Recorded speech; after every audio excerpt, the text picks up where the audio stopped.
용감한 토크쇼 직설 시작합니다. 그럼 먼저 지금 가장 뜨거운 이슈들부터 살펴보겠습니다. 첫 번째 키워드, 특별 재난지역 선포 검토입니다. 윤석열 대통령이 서천시장 화재 현장을 방문해 특별 재난지역 선포 가능 여부를 즉시 검토하겠다고 밝혔습니다. 22일 오후 11시 8분쯤 충남 서천군 서천읍 서천특화시장에서 큰 불이 나 점포 227개가 전소됐는데요. 당초 23일에는 윤 대통령의 외부 공식 일정이 없었지만 서천시장 화재 피해 상황을 보고받은 뒤 현장 방문을 검토하라고 참모들에게 지시한 것으로 전해졌습니다. 윤 대통령은 화재 현장을 방문해 상인 대표들과 만난 자리에서 명절을 앞두고 얼마나 상심이 크시냐, 최대한 신속하게 지원해드리겠다며 이같이 밝혔다고 김수경 대통령실 대변인이 전했는데요. 한편 김태흠 충남도지사는 윤석열 대통령과 한동훈 국민의힘 비상대책위원장 등에게 특별교부세 170억 원 지원을 요청했습니다. 두 번째 키워드, 아이폰보다 아쉽답니다. 이재용 삼성전자 회장이 그룹 계열사 사장들을 불러 모아 고객들의 생각이 담긴 영상을 함께 시청했는데 여기에는 갤럭시 스마트폰은 아이폰보다 이런 점이 아쉽다라는 내용도 포함된 것으로 전해졌습니다. 재계에 따르면 이 회장은 지난 2일 오후 삼성그룹 계열사 사장들과 사장단 회의를 열었는데요. 오후 6시쯤부터 2시간가량 저녁 식사를 함께하며 신년 사업 전략에 대해 의견을 나눈 것으로 알려졌습니다. 이 회의에는 한종희 대표이사 부회장, 경계현 DS부문 대표이사 사장 등 삼성전자 부문 인사뿐만 아니라 장덕현 삼성전기 사장, 최주선 삼성디스플레이 사장 등 주요 계열사 경영진들이 대거 참석했는데요.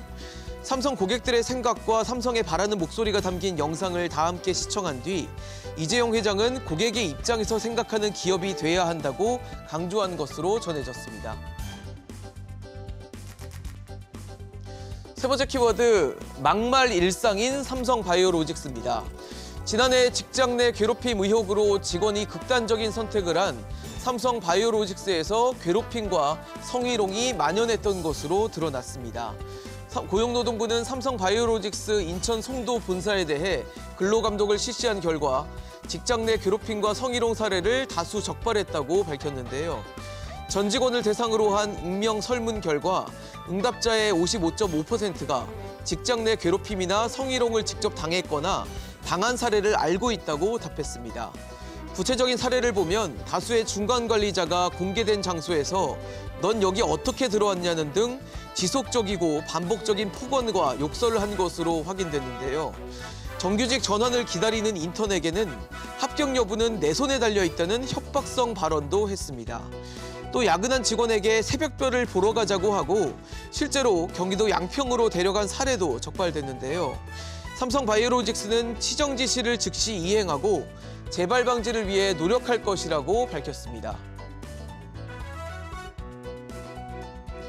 네 번째 키워드, 딸기 가격 154% 폭등입니다. 제철을 맞은 겨울 딸기가 금값이라는 말이 나올 정도로 평년보다 가격이 크게 오른 것으로 나타났습니다. 한국은행 발표에 따르면 지난해 12월 생산자 물가지수는 121.19로 11월보다 0.1% 오르면서 석 달 만에 반등했는데요. 생산자 물가가 상승한 이유로는 농수산물과 산업용 도시가스가 꼽히고 있습니다. 농림수산품 생산자 물가지수는 전월 대비 4.9% 상승했는데 특히 딸기는 154.1% 오른 것으로 나타났습니다. 그 외에도 사과가 17.4%, 물오징어가 42.6% 등 가격이 큰 폭으로 뛰었는데요. 유성욱 한은 물가통계팀장은 딸기, 사과 등이 연말 수요 증가와 작황 부진 등으로 가격이 상승했다고 설명했습니다. 전력, 가스, 수도 및 폐기물은 산업용 도시가스가 6% 넘게 오르면서 전월 대비 1% 상승했습니다. 마지막 키워드, 중국 증시 폭락의 화들짝입니다. 중국 증시가 새해 들어 큰 폭으로 떨어지자 중국 정부가 부양책 검토에 나섰습니다. 블룸버그 통신은 현지 시간 23일 중국 당국이 증시 안정화를 위해 2조 위안, 우리 돈으로 약 372조 원 규모의 자금을 투입하는 방안을 검토 중이라고 보도했는데요. 구체적으로 중국 당국이 중국 국유기업의 해외 계좌에 있는 자금을 동원해 본토 증시에 상장된 주식을 사들이는 방안이 거론되고 있습니다. 블룸버그 통신은 또 중국 증권금융공사 등을 통해 중국 주식에 투자하기 위한 최소 3천억 위안의 자금을 배정했다고 전했는데요. 하지만 최근 중화권 증시 폭락세는 중국 성장세 둔화 영향이 큰 만큼 단발성 자금 투입으로 증시가 구조적으로 반등할지는 미지수라는 전망이 나오고 있습니다. 지금까지 핫 이슈 키워드였습니다.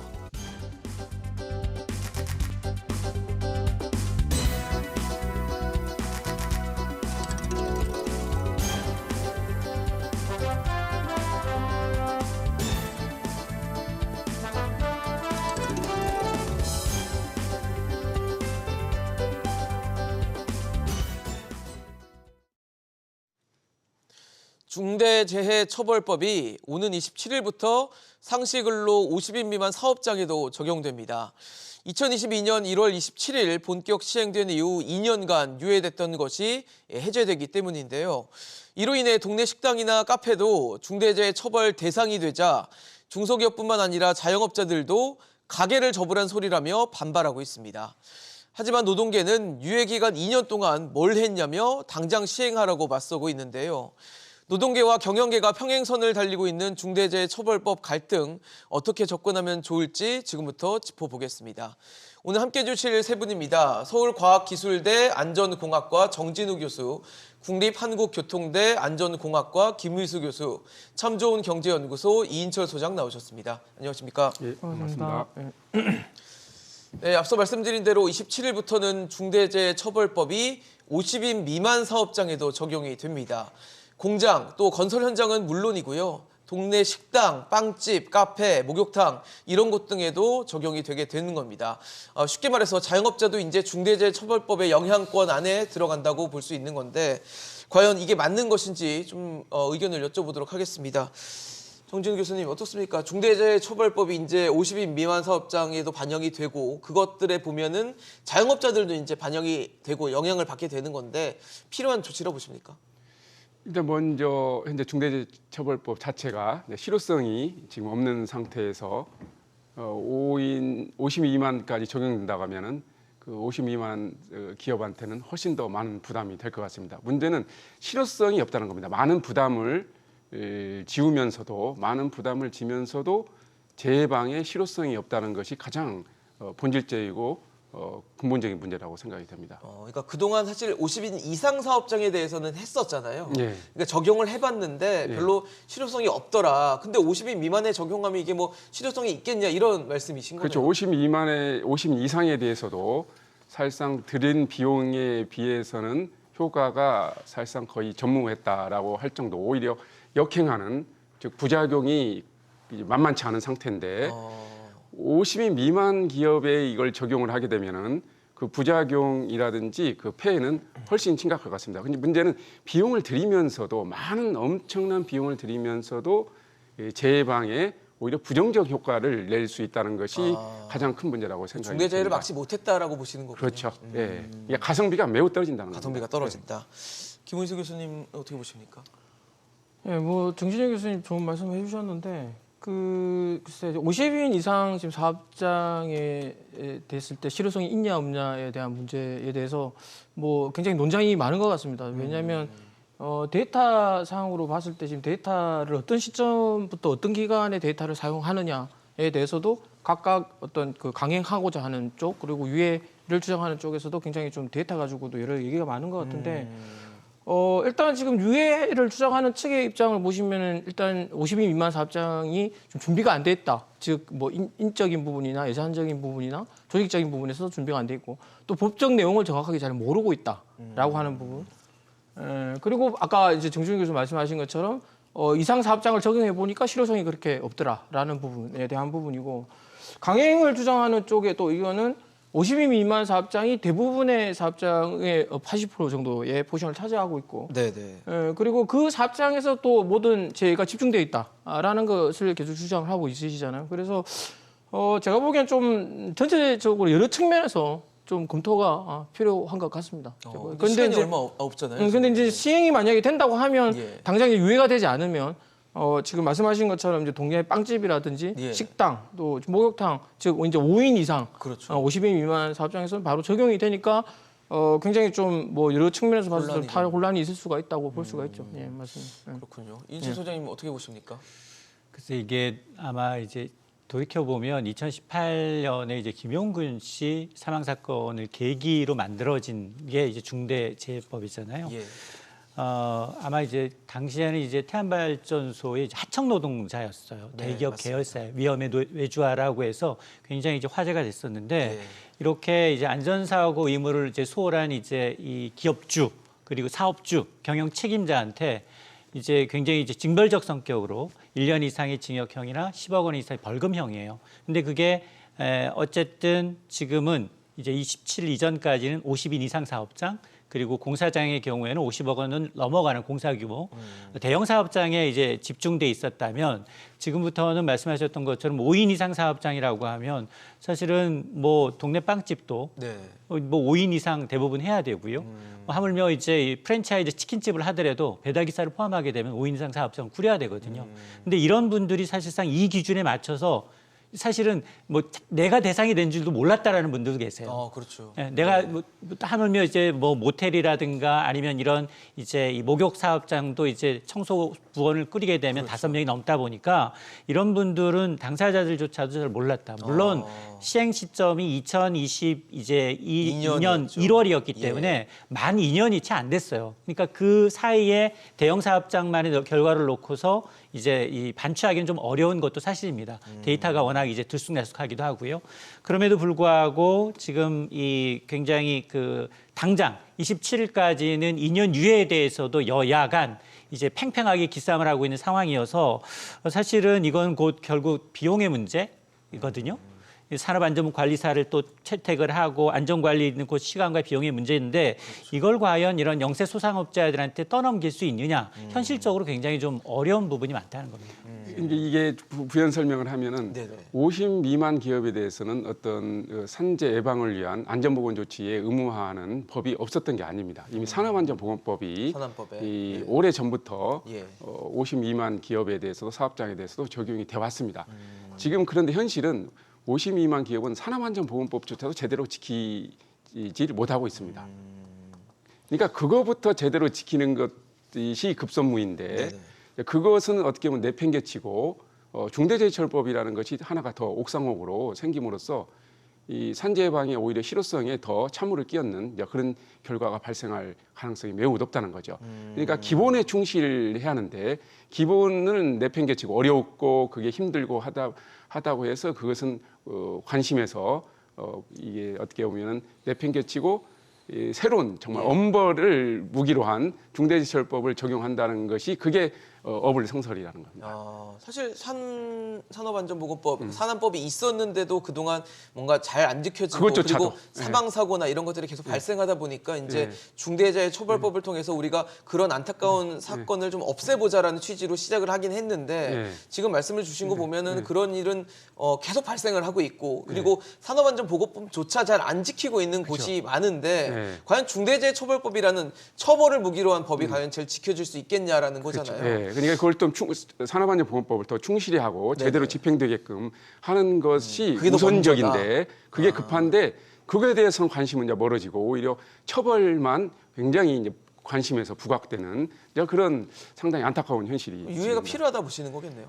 지금 유예는 뭐 말할 것도 없고 지금 유예만으로 해결될 문제가 아니라 중대재해처벌법이 아까 말씀드린 대로 산업재해 예방에 효과가 없다는 겁니다. 실효성이 없다는 거. 오히려 많은 부작용을 초래하고 있기 때문에 법의 폐지, 산업안전보건법 개편을 전제로 해서 중대재해법 폐지라든지 대대적 정비가 같이 이루어져야지 그냥 단지 2년 후로 유예하는 것은 굉장히 어떻게 보면 언발의 오줌 누기의 어떤 미봉적인 대책이라고 할 수가 있습니다.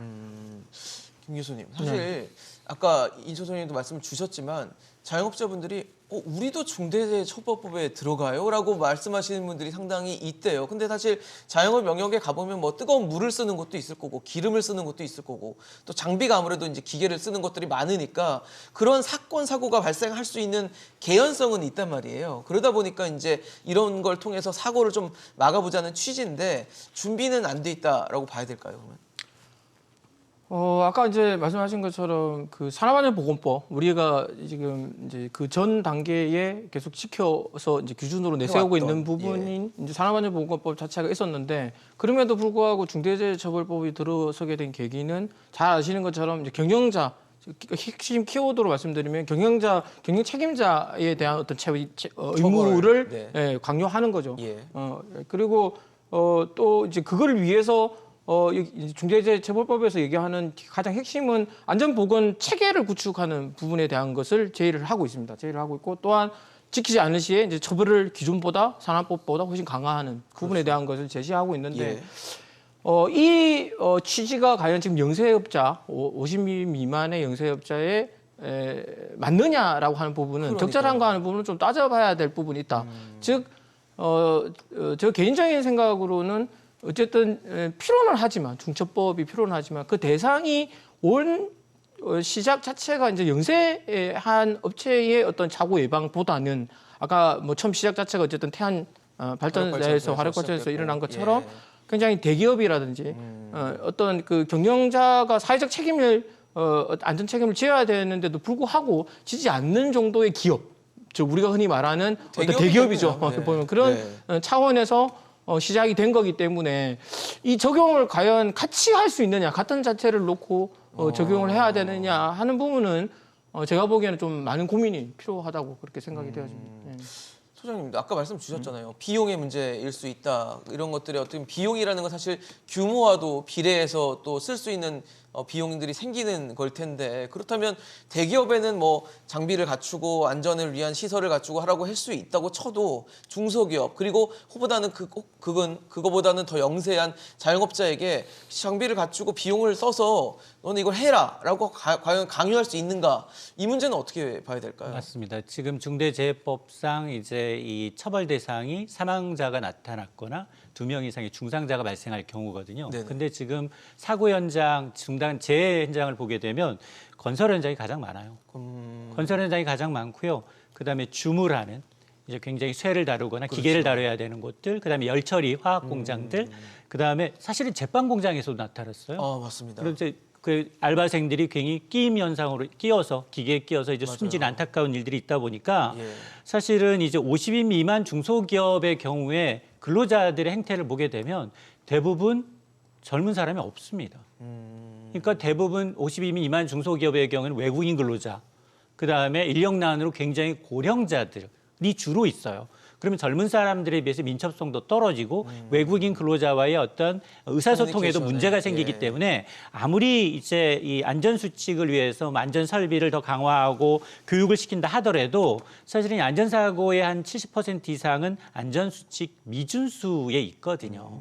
그러다 보니 이렇게 지금 영세한 업체항에서 지금 이렇게 중대처벌법이 이제 이대로 시행된다면 만에 하나 이제 치킨집을 운영하고 있는데 화상을 입어서 중대 이제 재해가 발생을 했다라고 하면 10억 원의 벌금을 내든가 아니면 1년 이상 문을 닫아야 되는 겁니다. 사장님이 이제 법정 처벌을 받게 되면 그렇겠죠. 그러면 이제 당연히 문을 닫을 수밖에 없는 수순으로 가는 게 아니냐. 실질적으로 이제 대기업이 맞춰놓은 이 중대재해법을 중소기업 50인 미만에 과연 맞출 수 있냐 이 부분도 좀 고민할 부분입니다. 이게 50 미만 기업은 사업장은 이미 경영 책임자가 산업안전보건법에 의해서 처벌이 되어 왔습니다. 지금도 처벌되고 있습니다. 이미. 그러니까 중대재해처벌법 50 미만 기업에 대해서는 어떤 왜 필요한가에 대한 근본적인 질문이 생기는 거죠. 옥상호 구조처럼 되는 그죠? 이미 이 중소기업의 경우에는 산업법에 대기업도 웬만한 대기업은 다 중견기업 또 자그마한 대기업은 경우에는 경영 책임자들이 다 처벌이 되어 왔습니다. 근데 아까 김우수 교수님이 말씀하신 대로 이 법이 사실은 대기업의 본사의 경영 책임자를 처벌하기 위해서 만들어진 그런 측면이 크거든요. 그런 법의 취지라든지 그런 걸로 봤을 때는 52만 기업에 적용하는 것은 취지에도 사실상 맞지도 않고 법이 52만 기업에 너무 맞지 않습니다. 예를 들면은 초등학생한테 대학생 숙제하라는 이제 그런 격입니다. 효과가 있겠습니까? 비용은 많이 들어가고 또 어떻게든 뭐 하는 척은 하는 기업들도 일부는 있겠지만은 대부분은 발만 동동 구르거나 아니면은 자포자기하거나 뭐 그다음에 뭐 나한테 뭐 특별한 문제가 생기겠어라고 그냥 무관심하는 그런 기업들이 속출을 할 겁니다. 어쨌든 문제는 52만 기업에는 그동안에 경영 책임자 다 처벌돼 왔는데 예. 왜 이 법을 또 적용해야 하는지에 대한 그런 근본적인 질문이 생기는 거죠. 제가 그 이제 네. 국과수 예전에 이제 있을 때 예. 안전실장을 하면서 현장을 많이 다녀본 바에 의하면 예. 이 저희가 일반적으로 알고 있는 상식적인 부분이 뭐냐면 이제 보통 우리가 국가가 GDP 기준으로 한 2만 5천 불 이상이 되면 이제 안전이라는 것을 생각한다. 보통 안전 욕구가 생긴다. 그 전에는 왜냐하면 그쵸. 의식주를 먹고 살기가 챙기는데 바쁜 거죠. 바쁘다 보니까 그게 해결이 돼야 이제 안전 욕구가 생기기 시작을 하는 거죠. 근데 기업도 제가 보기에는 그래요. 기업의 측면에서 봤을 때 기업이라고 하는 것도 자기들이 어느 정도의 수익 구조나 또는 매출이나 이런 부분들이 있어야 그 다음부터 이제 안전이라는 걸 보게 되는 것인데 그렇죠. 물론 예. 안전이 중요하다는 건 제가 뭐 더할 나위 없이 말씀드리는 강조해도, 거지만 예, 그래서 이제 사업주라고 하는 사람들이 영세급제, 우리가 흔히 말하는 50인 미만 네. 특히 같은 경우는 이제 우리 국가적인 차원에서 봤을 때도 굉장히 이제 시작하는 단계에서 의식주를 해결해야 그 다음에 이제 그렇죠. 뭐 안전을 생각할 수 쳐다보는 있는 상황이 건데. 벌어지는 거거든요. 그래서 그런 부분에 있어서는 좀 아직도 조금 미약한 부분이 많고 또 아까 이제 소장님 말씀하신 것처럼 또한 문제가 생기면 바로 이제 폐업으로 이어지는 경우가 발생을 하다 보니까 그렇네요. 관심 자체가 이제 매출이나 사업에 관심이 좀 더 있다 보니까 그쵸. 또 문제가 있을 수 있는 그런 부분도 있는 것 같습니다. 사실 그 지난 2년 동안은 어쨌든 50인 이상 사업장에 대해서는 계속 적용을 해왔고 앞서 말씀 주신 것처럼 중대재해처벌법이 아니라 산업안전보건법이라는 장치도 이미 갖춰져 있는 상황이었는데 과연 중대재해처벌법이 그동안 2년 동안 제 역할을 했을까에 대해서 좀 체크를 해보려고 합니다. 지난해 9월까지 봤을 때 중대재해처벌법으로 판결받은 사례가 12건밖에 안 됐다고 해요. 그런데 과연 사건 사고는 그만큼 밖에 발생을 안 했을까라는 의문까지 이어지는 것 같은데 이인철 소장님 어떻습니까? 이게 사실 뭐 원청 업체 또 원청의 대표 이런 책임을 많이 물어서 안전을 많이 더 챙겨라 이런 일이 발생하지 않도록 해라라는 취지인데 판결받은 사례가 12건이거든요. 맞습니다. 이제 어쨌든 중대산재 사고의 때 이제 책임자가 사업의 주체인 이제 사업주에 대해서 형사처벌을 강화하자라는 취지인 건 맞습니다. 예. 근데 실제로 이제 중대재해 재판에 관해서 이제 실제로 이제 판결난 걸 보면 지난해 경우입니다. 중대재해 재판 12건 가운데 대부분 유죄는 인정이 됐지만 다만 실제적으로 구속된 사람은 한 명에 이제 불과했고 대부분 이제 집행유예에 풀려났다는 겁니다. 이게 사실은 피해자의 과실이 인정되는 부분이 분명히 있어요. 근데 대기업의 경우에는 유족과 합의 등을 통해서 네네. 양형이 좀 줄어들거나 경감 사유가 된다라는 겁니다. 자, 이러다 보니까 이게 일각에서는 굉장히 법정 처벌은 굉장히 강하게 해놨지만 솜방망이 구형과 더불어서 판결이 반복되다 보면 좀 실효성이 좀 떨어지는 게 아니냐라는 이제 노동계 반발이 있는 겁니다. 그러니까요.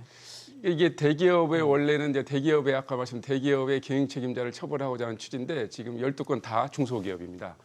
대기업은 처벌된 사례가 지금 현재까지 유죄로 처벌받은 판결된 경우가 한 그런 건도 사례가 없고요. 하나도 없는. 그다음 기소조차도 지금 대기업은 기소가 거의 안 되고 있는 상태고요.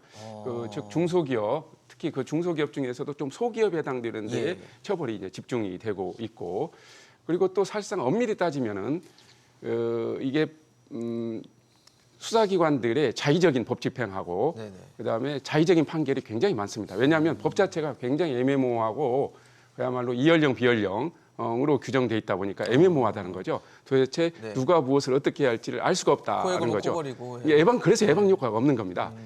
법이 생명은 예측 가능성과 이행 가능성인데 네네. 뭘 해야 할지 내가 무엇을 어떻게 해야 할지를 알 수가 없으니까 할 결국은 수가 없는. 안전보건 조치로 이어지질 못하는 거죠. 그런데 어쨌든 그러다 보니까 지금 아까 대기업 같은 경우는 어쨌든 뭐 이 로펌 대형 법무법인이라든지 로펌들, 그다음에 네. 또 여러 가지 이 조직이라든지 인력들이 많다 보니까 대응을 사법적인 잘하겠죠. 대응을 예. 그럭저럭 하는데 중소기업들은 그 할 엄두 내지 그런 것이 여력이 안 되다 없죠. 보니까 예. 그냥 다 자백을 해버립니다. 엄밀히 따져보면은 무죄될 것들이 대부분인데 그런데 자백을 해버리니까 법원에서도 그에 대해서 판단을 하지 않습니다. 자백했는데 그러면 유죄 그 대신 이제 집행유예 때리는데 집행유예는 예전에 산업안전보건법에서도 다 내려져 왔던 겁니다. 중소기업의 경우에는. 그러니까 실제로 실효성은 없었다. 그렇죠. 지금 현재는 왜 중대재해처벌법이 만들어졌는지에 대해서 효과라는 것은 전혀 지금 살리지 못하고 있는 거죠. 달리지 못하고 있다. 김 교수님도 그러세요? 같은 생각이십니까? 처벌이 잘 안 되니까 이게. 어쨌든 지금 수사 대상으로 한 600건 정도가 아마 제가 다루어졌던 것 같고 네네. 그중에 이제 12건이 1심 선고가 된 것 중에 이제 집행유예, 한 건이 이제 실형인데 이제 법원이라고 하는 입장, 물론 제가 법원을 대표하는 사람은 아닙니다. 예. 이제 그 보면은 우리나라의 원칙 자체가 어떤 무죄 추정의 원칙이라고 하는 원칙이 있으니 예. 굉장히 어떤 것을 증명하는 데 있어서 형사적 책임을 지우기 하기 위해서는 최대한 합리적인 의심이 없는 상태의 결과가 나와야 됩니다. 수사를 하는 데 있어서. 근데 과연 그 합리적인 의심이라고 하는 게 기존에 있는 다양한 수사 사건들을, 형사 사건을 보면 관례도 있고 판례도 있고 또 다 굉장히 많은 사례들이 있는 것이죠. 예. 근데 지금 현재 중대재해처벌법은 이제 시작이고 이제 적용을 하고 법원에서도 이제 적용을 하는 거기 때문에 어느 정도의 수준을 합리적인 수준으로 의심으로 볼 것이냐라고 하는 부분, 결국에는 이제 유죄를 선고를 하기 위해서는 확실한 근거가 있어야 되거든요. 이 사람은 확실하게 의무에 대한 있다고? 사고 예방에 네. 대한 의무를 볼만하다. 거절을 한 것이다라고 하는 부분을 확실하게 증명할 수 있는 부분이 필요한데 그게 굉장히 좀 미약하게. 제시하는 우리 정부 측도 그렇고 보면은 좀 이렇게 하면 이게 의무를 위반한 겁니다. 이렇게 정확하게 볼 만한 여지가 좀 없으니까 그런 부분들이 좀 문제가 되지 않나라고 법원에서도 많은 고민을 하고 계실 것 같다는 걸 그게 생각합니다. 사실상 타협을 하고 있는 거죠. 법원이 네네. 합리적 의심의 여지가 없을 정도로 그게 입증이 돼야 하는데 그게 어려우니. 자백도 거의 네. 대부분 자백하고 또 그럴 자신이 없으니까 근데 또 뭔가 무죄로 하자니 찜찜하고 하니까 유죄로 하되 그 대신 이제 집행유예. 그래서 어때 적당히 지금 타협. 원래 굉장히 법원이 또 그런 애매한, 걸 잘하거든요. 네, 그런 네, 판단을 내리고 그러니까 있다. 엄밀히 따지면은 무죄인데 예. 중대재해처벌법만큼은 유죄라고 보기가 어려운데 그 대신 이제 유죄로 하면 여러 가지 또 비난이라든지 많은 이제 어떤 여론을 좀 의식하면서 이제 유죄로 하되 이제 무죄로 하기는 좀 어렵다라고 스스로도 이제 생각을 한 것 같아요. 많은 여론 때문에. 그래서 유죄로 하되 그 대신 이건 실형감은 아니다. 집행유예 정도 내리서 좀 어느 정도 좀 봉합을 하는 게 좋겠다라는 것이 아마도 대부분의 이제 법원의 아마 입장인 것 같고요. 문제는 12건 중에서 9건이 다 자백입니다. 자백을 하면은 자백이구나. 법원에서는 그거에 대해서 이게 정말 증거와 법리에 입각한 판단하지 않습니다. 그냥 검찰의 공소 사실을 그대로 판결문의 범죄 사실로 그대로 옮겨놓습니다. 법원의 이게 판단이라고 어떤 유의미한 측면의 판결이 나왔다라고 보기는 현재는 어렵습니다. 네, 사실 중대재해처벌법이 본격적으로 시행이 된 게 2022년 1월 27일입니다. 그때 시행을 할 때도 중소기업 또 영세 사업장, 영세 자영업자들에 대해서는 피해가 우려되고 아직 걱정거리가 많다라는 이유로 2년이라는 시간을 줘서 2024년 1월 27일부터 중대재해처벌법이 50인 미만 사업장에도 적용이 되는 건데 사실 그 당시에도 우려는 있었는데 지금 이 시점에 2년이 지나가는 이 시점에 와서도 이 경제부총리 최상목 경제부총리도 범법자 양산이 우려된다는 얘기를 했어요. 근데 그러면 이쯤 와서 보면 2년이라는 시간을 주고 걱정은 이미 그 애진작했던 문제인데 과연 정부는 뭘 했을까? 정부는 과연 이 법의 보완 또 법의 홍보, 법의 적용을 위해서 뭔가를 했을까에 대한 의문이 좀 생기거든요. 소장님 어떻게 보십니까? 이게 이제 급작스럽게 2018년 이제 김용구 씨 사건 이후에 여야가 이제 만들다 보니 네네. 처음부터 이제 2021년부터 시행은 됐지만 아마 그러다 보니까 이제 이 50인 미만으로 이제 확대 적용하기 한 시점이 다가오면서 여야가 그동안 물밑 이제 조율을 했어요. 그럼에도 불구하고 지금 조율이 안 돼서 25일 디데이 내일 남겨놓은 상황이지만 지금 상황으로는 거의 이제 유예가 시행이 되지 될 것 못할 같은. 가능성이 상당히 높아졌어요. 그러다 보니까 이제 최상목 경제부총리까지 나서서 근로자 안전이 중요하다, 네네. 중요한다라는 데는 이견이 없지만 그렇죠. 이제 영세 주영업자의 이제 준비 여건이 열악하고 그러다 보니 아직 이제 이 사실을 외면할 수 없는 게 사실이고 이게 만일 유예가 되지 않고 시행이 되게 되면 이제 정말로 일자리 문제까지 연결될 가능성이 높다라는 겁니다. 그러다 보니 야당은 지금 그러면 준비 기간이 있었던 2년간은 도대체 뭐 했느냐라고 하면서 대안으로 내세운 것들이 자 그러면 이제 이 야당의 경우에는 산업안전보건청을 별도로 만들자, 신설하자라는 것과 그리고 2조 원의 예방 예산을 좀 확대하라라는 이제 조건을 내거니 그건 또 이제 이 정부 입장에서는 국민의 입장에서는 다소 무리하다. 왜냐하면 지금도 이제 기업이 따로 있고 예. 그리고 이제 산업안전보건공단이 있는데도 불구하고 지금 다시 추가적으로 새로운 걸 만든다는 건 이제 비용의 문제이기도 하고 또 비대해지는 문제가 있기 때문에 아마 이제 이 이후로 유엔은 이제 물 건너간 게 아니냐라는 이제 평가가 나오는 겁니다. 김 교수님 어떠세요? 사실 정부가 2년이라는 시간이 있었고 그리고 사실 그 법이 적용되기 시작한 2022년 1월 전에도 준비는 해왔었던 거거든요. 부족한 거 없습니까? 제 생각으로는 저는 정부가 노력을 전혀 안 했다고 생각하지 않습니다. 왜냐하면 충분히 여러 가지 어떻든 기존의 산업안전보건법이 있었고 그거를 조금 더 강화시킨 중첩법에 대해서 이에 대한 고민도 굉장히 좀 어느 정도 했다고 생각을 하는데 그래서 보시면 산업안전보건법도 21년에 전면 개정을 한다든지 또 꼭 중요한 부분만 처벌 규정으로 놔두고 나머지 부분은 공고 규정으로 이렇게 또 분리하는 작업 이런 것도 진행을 했고 또 궤도라든지 계몽 활동에 대한 안전 수준에 대한 부분에 대한 것도 굉장히 어느 정도는 노력을 했다고 생각을 하는데 아까 앞서 말씀드린 것처럼 이 중첩법 자체가 원래 대기업을 타겟으로 처음에 만들어졌습니다. 그러다 보니까 지금 대기업에 있어서는 제가 보기에는 그래도 굉장히 좀 어느 정도의 현장 작동성은 22년 1월 전 이후로만 따져보면은 좀 많이 경영자들이 이 안전에 대한 의식은 굉장히 많이 좀 달라졌다고 저는 제 나름대로는 생각을 하고 있는 부분인데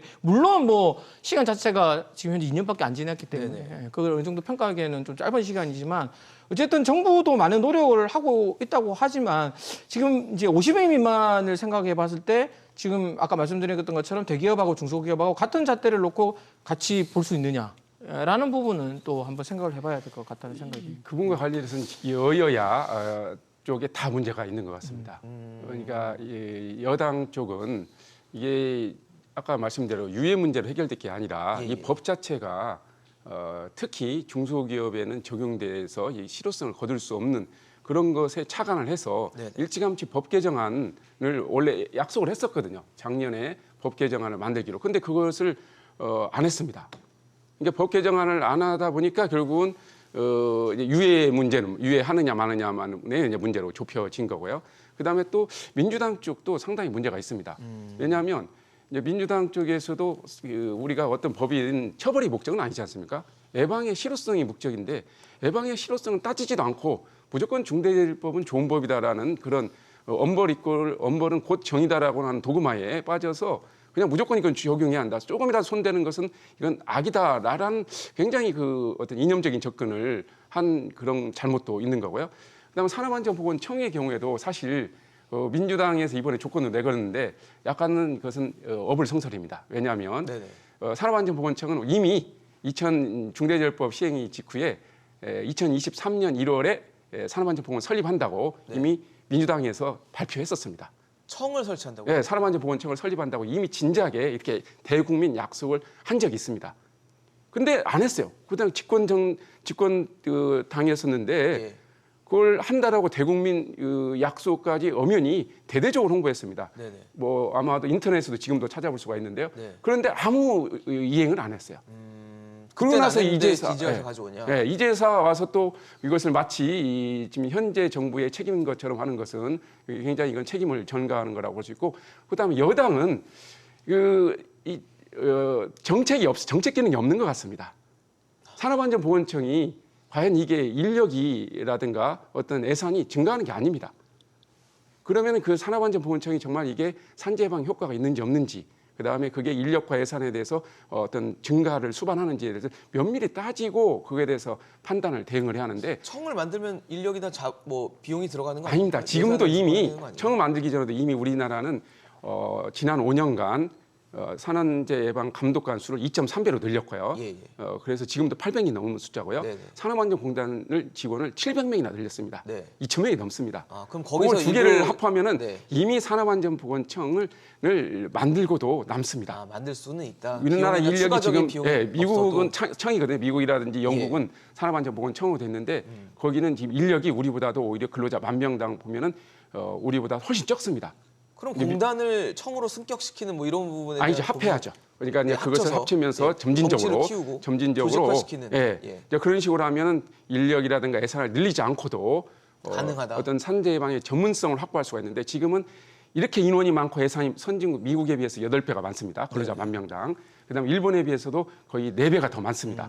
그렇게 많은 인력과 예산을 쓰고 있는데도 산재 예방에 효과가 없는 거죠. 그 문제 왜 그러냐? 전문성이 없어서 그렇습니다. 그러다 보니까 밑빠진 독에 물 붓기가 되는 거죠. 그래서 지금 현재 정부에서 중대재해처벌법에 대해서 준비를 해왔지만은 이게 전문성이 없다 보니까 법 자체도 문제가 있고 전문성이 없다 보니까 이게 예방 어떤 중대재해처벌법 지원의 효과가 거의 없었던 겁니다. 사실 지금은 이제 50인 미만 사업장에 적용되는 것을 두고 이제 논란이 있고 또 이견들이 나오고 있는 상황인데 그동안 50인 이상 사업장에 적용을 해왔던 상황을 봤을 때 과연 사망사고 발생 현황은 어땠는지를 좀 보면 과연 이 중대재해처벌법이 얼마나 효과가 있었는지 아까 효과가 없었다고 말씀하신 부분이 정말 맞는지 좀 볼 수 있을 것 같은데요. 저희 사망사고 발생 현황 좀 보여주시죠. 일단 50인 미만과 50인 이상으로 좀 구분을 해서 보면요. 2022년 그리고 또 지난해 3분기를 한번 비교한 데이터를 보겠습니다. 네, 이 데이터인데 이게 이제 50인 이상 사업장 보면은 오른쪽에 있는 거죠. 사실 줄어든 규모가 있긴 있네요. 그래도 5% 정도 줄었고 50인 미만 사업장은 아직 이 중대재해처벌법이 시행되지 않은 상황인데 13.3%가 줄었다라는 데이터가 나옵니다. 소장님, 지금 데이터 보시는데 이게 50인 이상 사업장, 그러니까 법이 적용되고 있는 곳보다 적용되지 않는 곳이 지금 더 줄었다라는 얘기인 것 같거든요. 맞습니다. 그러면 이게 법이 실효성이 있는 겁니까? 사실 이 데이터도 이제 그 발표하는 기관마다 좀 제각각이어서 고용부 자료입니다. 이게. 맞습니다. 네. 대부분 보면 이제 지난 1월 말 기준 중대재해법이 이제 실행되고 난 다음 2년 동안에 이제 데이터를 보게 되면 50인 미만 사업장에 이제 재해 건수가 더 급격하게 줄고 오히려 이제 타겟이었던 50인 이상 사업장의 경우는 좀 덜 줄어든 측면이 있는데 사실은 그냥 제가 이제 이 중대재해처벌법에 가장 많은 사망자를 낳는 게 건설업장이에요. 근데 건설업장의 경우에는 주로 지금 2년 동안은 PF 때문에 굉장히 어려웠고 이제 현장이 많이 돌아가지 않았습니다. 그럼에도 착공 불구하고 면적이 반토막 났습니다. 건설 현장의 착공 면적이 반토막이 나서 그게 사망 사고 줄이는데 큰 어떤 그러니까 이제 그런 영향을 것들이 이제 미친 거예요. 데이터에 예. 반영됐기 때문에 이걸 온전히 이제 중대재해처벌법의 효과가 볼 수는 영향이다라고 없죠. 이제 예. 할 수는 없는 거고 왜냐하면 건설 현장 자체가 줄어들었기 때문에 사고 현장 자체가 사고 반절이 건수는 줄었습니다. 줄어들 건설 수밖에. 현장이 늘어났다면 사망 사고가 늘어났을 수도 있다. 그렇죠. 라는 예. 경우겠네요. 그러니까 이제 부동산 경기하고 이제 밀접하니까 그렇죠. 이런 데이터를 가지고서 중대재해처벌법의 어떤 뭐 효과를 따지기에는 네. 왜냐하면 50인 미만은 대상도 아니었고 그러면 그거를 계도기가- 착취하고 나서 50인 미만은 지금 50인 이상보다 더 많이 줄었잖아요. 그러면 이미 어느 정도는 좀 사회적으로도 인식이 좀 바뀌고 있다. 이런 데이터로 볼 수 있는 그렇게 거는 보기는 어렵습니다. 왜냐하면 소장님 잠깐 말씀 듣고 예. 듣겠습니다, 교수님. 네. 어떻게 보십니까? 50인 미만의 경우에도 사실은 중소 중견 기업 한 30-40명 이상을 운영하고 있는 주물 준영 업체들의 경우에는 이미 알고 있죠. 왜냐하면 가이드라인이 나왔을 당시에 2년 후 유예 기간을 줬기 때문에. 그러니까요. 근데 우리가 지금 토론하고 있는 뭐 빵집이라든가 영세 자영업자들의 경우에는 설마 우리까지라고 했을 수 있다는 겁니다. 그렇네요. 그러니까 인식 차이가 분명히 있고요. 그러니까 저 데이터를 올곧게 그냥 파악해서 중대재해법의 영향으로 인해서 저렇게 감소했다라고 보기에는 좀 무리가 있다는 겁니다. 네. 네. 그러니까 아까 뭐 사망 사고의 이제 반절이 네네. 이 건설 현장에서 발생하는데 거기가 착공 면적을 기준으로 했을 때 거의 반토막이 났습니다. 그러니까 50%가 그러니까 사망 사고 발생에 가장 많이 발생하는 건설업의 실제 규모가 공사가 줄었다. 네. 반절이나 줄었다는 거죠. 그러니까 당연히 사망 사고는 줄어들 수밖에 없는 거고요. 그다음에 50 미만의 경우에도 중대재해처벌법의 효과라기보다는 기업 경기가 지금 워낙 그 바닥이다 보니까 도산하는 기업도 많을 거고 가동률 자체가 많이 떨어진 거죠. 네네. 그 영향이 크다라고 이제 볼 수가 있습니다. 이게 중대재해처벌법에 아까 우리 소장님 말씀하신 대로 효과하고 연결시키는 것은 매우 무리라고 무리가 생각합니다. 있다. 2022년의 경우에는 오히려 전반적으로 다 늘어났습니다. 이게 재작년 말이죠. 저 데이터는 어떠십니까? 연도별로 중대재해 사망자 추이를 보여주는 건데 줄어들기도 했지만 중대재해처벌법 시행 전과 후가 좀 다른 모습들을 보여주고 있는 데이터거든요. 이런 것들은 중대재해에 대한 사망자가 줄었다라는 것 자체가 어쨌든 법에 어떤 영향력이 있었다라고 볼 수 있는 부분 아니죠. 저기는 지금 13분기지 않습니까? 예, 예. 2022년의 경우에는 2022년은 연간 기준으로 따지면 오히려 2021년보다 전체적으로 많이 늘었습니다. 50명 정도가 2023년은 늘었습니다. 줄었잖아요. 2023년도 현재 13분기고요. 그렇죠. 그러니까 그러니까 같은 동기 대비를 봤을 때는 줄어든 건 맞지 않습니까? 근데 이제 그게 줄은 것이 경기의 영향이 크다는 거죠. 아까 건설 현장의 착공 면적이 줄어드니까. 반절 정도나 반토막이 나다 보니까 당연히 사망 사고는 왜냐하면 작업을 안 하면 사망 사고 발생할 일이 없는 그렇겠네요. 거죠. 그렇겠네요. 예. 그렇기 때문에 건설업에서 전체적으로 경기가 굉장히 안 좋았던 것, 특히 네. 착공 면적이 반절 정도밖에 안 됐다는 이루어지지 것이 않았던 그게 것들이. 사망 사고 감소의 가장 큰 원인이지 않을까 싶습니다. 교수님, 네. 네, 제가 보기에는 저는 글쎄 제가 뭐 다 공학을 하신 분일 수도 있는데 예, 예. 이게 효과라고 하는 부분을 과연 2년 안에 나타나는 어떤 증감을 가지고 과연 그걸 효과라고 얘기할 수 있는가? 너무 라는 단기적인 부분은 비교다. 글쎄 저는 제가 보기에는 조금 의문스러운 부분이 좀 있고요. 예. 현재 그 지금 데이터가 제가 가지고 있는 데이터하고 지금 제가 보여주신 데이터도 약간 달라요. 지금 그래요? 고용노동부 데이터라고 왔는데 보니까 근데 그래서 이게 뭐 지금 다들 증감 안전 사고 줄여야 된다, 뭐 재해 줄여야 된다고 하지만 정확하게 지금 어떤 공통적으로 얘기할 만한 객관적인 데이터조차 지금 저희 보면은 뭐 가지고 있지 않는 상황이잖아요. 지금 보시면 아까 말씀하신 것처럼 어디서 분석하느냐에 따라 틀리고 시점이 어디냐에 따라 틀리고 기간이 어디냐에 따라서 자꾸 차이가 나는데 저는 그러한 부분부터 오히려 조금 바로잡을 필요가 있지 않느냐라는 생각을 하는 것이고 아까 이제 산업안전보건청에서 지금 얘기가 나온 거는 예. 결국 강행하는 측면에서 산업안전보건청이나 이조원을 투입을 하라고 하는 이유는 주장하는 이유는 예. 결국에는 효과가 더 나타날 수 있도록 이러한 조치를 하자. 해달라는 건데 그러한 부분들이 오히려 제가 보기에는 이런 산업안전보건청이라든지 이런 청들이 이런 역할들 오히려 뭐 처벌을 한다든지 이런 부분들보다도 영세업체들이나 이런 쪽에 대해서 좀 컨설팅을 강화를 시킨다든지 잘 모르니까 영세업체. 그다음에 아까 말씀드렸던 데이터에 대한 부분을 좀 객관적인 데이터를 굉장히 분석해서 내놓는다든지 뭐 이런 부분들이 당장 할 수 있는 부분이거든요. 저희가 뭐 시간이나 뭐 이런 부분들을 예산을 투자하지 않더라도 그런 부분들을 좀 더 좀 기초적인 부분을 조금 더 바로잡아가는 게 또 중요하지 않을까 그런 생각을 합니다. 예. 지금 세 분 말씀을 쭉 들어보면 좀 이상해요. 지금 2년이라는 유예 시간을 줬어요. 물론 2022년에 시행할 걸 시간을 벌어줬습니다. 근데 지금 와서 보니까 데이터도 확실한 게 없고 2년이라는 시간이 굉장히 짧고 또 지금 현재 경제부총리, 경제사령탑을 맡고 있는 최상목 부총리도 문제가 있다고 지적을 하고 있고 이런 상황에서 과연 이게 시행하는 것들이 국민들에 대한 어떤 또 자영업자에 대한 압박이 될 수밖에 없는 거 아닌가. 우리가 가장 원하는 목적인 중대재해를 줄이고 사고를 줄이고 사망을 줄이는 그런 단계로 가는 것이 아니라 지금 목적이나 방법들이 다 다른 쪽을 향하고 있는 거 아닌가라는 생각이 좀 들거든요. 그러니까 이제 이 사고가 발생했던 2018년은 문재인 정부 시절이었습니다. 그렇습니다. 이제 하청 노동자의 죽음에 대해서 전 국민이 분노했었고 어떻게 하면 이런 외주의 하청화를 막을 수 있고 책임자를 처벌할 수 있을까에 대해서 목소리를 높였기 때문에 나타났던 법이에요. 그러니까 대기업을 타겟으로 해서 이제 이 산업안전 미흡에 대한 관리를 굉장히 강화하자라는 취지였는데 지금은 대기업이 아니라 중견기업 이하의 소상공인, 영세상공인까지 그대로 법을 적용하려고 하니 이게 눈높이에 맞지 않다라고 해서 고치자라는 게 여당인데 근데 당시만 하더라도 사실은 이제 민주당도 산업안전청 아까 말씀하셨습니다만 사실은 이 정부 조직법 이 청을 개정하기 위해서 발의까지 했어요. 근데 그동안 논의조차 안 했던 겁니다.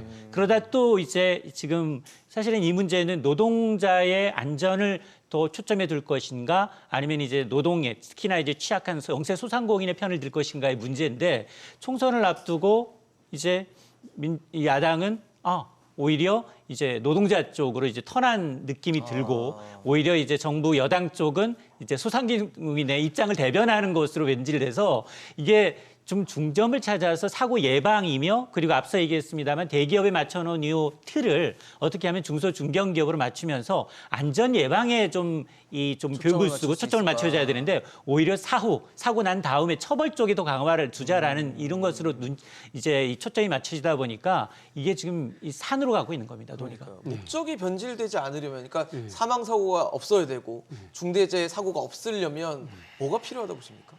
그러니까 이 법제와 우리 행정이 이 산재 예방 시스템이 제대로 갖춰져야 합니다. 아까 법은 예측 가능성과 이행 가능성이 제대로 확보가 되어야 하고, 예. 그다음 산재 예방 행정이 전문화가 돼야 합니다. 지금은 아까 말씀드린 대로 선진국에 비해서 훨씬 많은 인원과 예산을 쏟아붓고 있는데도 효과를 못 내고 있습니다.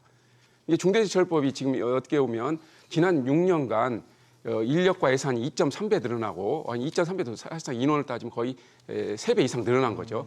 그렇게 늘어나는 상황에서 만약에 중대재해처벌법이 없었으면은 많이 줄었을 겁니다.